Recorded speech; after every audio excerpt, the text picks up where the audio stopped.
semua, saya Elizabeth Bulan.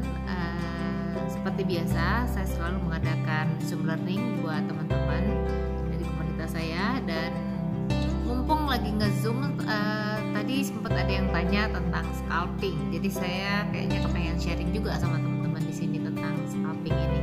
Jadi kalau teman-teman mau memilih, gini loh, ketika kita memilih time frame, tentunya kita sudah tahu saya tipe apa.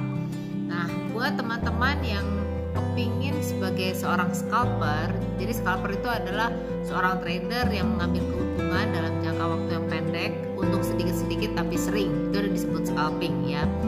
Nah, kalau teman-teman memutuskan untuk menjadi trader scalping, itu memang harus memiliki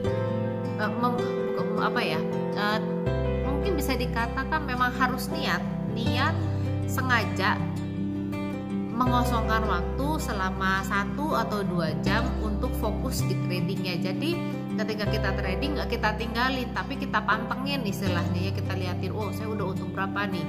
Nah, kalau menjadi seorang scalper juga tidak boleh greedy, itu kuncinya. Jadi sebagai seorang scalper, teman-teman harus mau berani untung kecil tutup, nanti buka lagi, untung lagi tutup lagi, nanti buka lagi. Kemudian juga demikian juga halnya dengan ketika loss juga begitu, udah loss tutup, betul loss tutup. Jadi benar-benar memang seorang scalper adalah orang-orang yang berani dan cepat di dalam mengambil keputusan.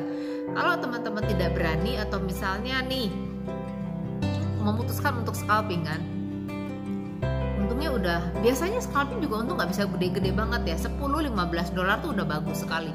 Nah, misalnya harga udah mulai naik nih 10-15 terus diemin aja. Tiba-tiba yang tadinya seorang scalper yang pengen untung kecil jadi kepengen untung lebih besar. Kemudian turun nih harganya. Begitu turun timbul ada greedy-nya, ada hope-nya, berharap harganya semoga harganya naik lagi baru nanti saya tutup. Nah, itu nggak bisa kayak begitu. Jadi kalau Bapak Ibu teman-teman memutuskan untuk menjadi seorang scalper, memang harus punya waktu yang cukup, cukup untuk melihat tradingnya yang kita tongkrongin istilahnya ya, bukan yang ditinggal-tinggal. Kemudian harus mau cepat mengambil keputusan baik itu untung atau rugi, dan jangan pernah berharap untuk mengambil untung yang besar-besar.